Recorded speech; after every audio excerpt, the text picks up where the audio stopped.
En janvier dernier, Dave était victime d'un terrible accident domestique qui l'a plongé dans le coma et qui a failli lui coûter la vie.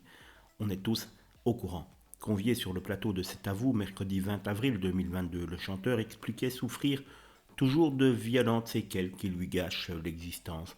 Quand on vit ce que j'ai vécu, on n'a pas le droit de conduire pendant au moins 6 mois après l'accident, mais ce qui est le plus grave, c'est le problème d'équilibre.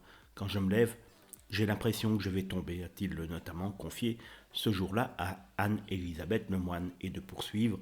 Je n'ai plus le goût ni l'odorat. Tout le monde pense que j'ai la Covid, mais non, c'est juste les effets de l'hémorragie cérébrale.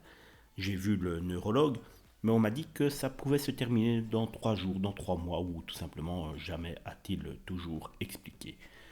Invité du Buzz TV pour le Figaro et TV Magazine alors qu'il célèbre les 20 ans de la chaîne Mélodie, le 8 juin prochain à l'Olympia, Dave a évoqué ce projet qui reprend de nombreuses archives de l'INA.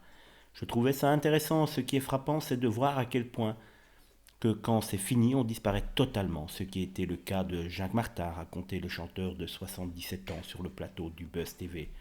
Le grand ami alors de Marc-Olivier Fogiel est également revenu sur son accident dramatique survenu en début d'année et aussi sur sa manière désormais d'appréhender la mort. Je vais mieux. La mort est entrée dans ma vie, mais elle est entrée dans ma vie très tôt, car des amis proches sont décédés du sida dans les années 80. Je me suis dit qu'il fallait que je sois prêt à mourir à ce moment-là. Et aujourd'hui, philosophiquement et intellectuellement, je suis prêt à mourir, confie-t-il.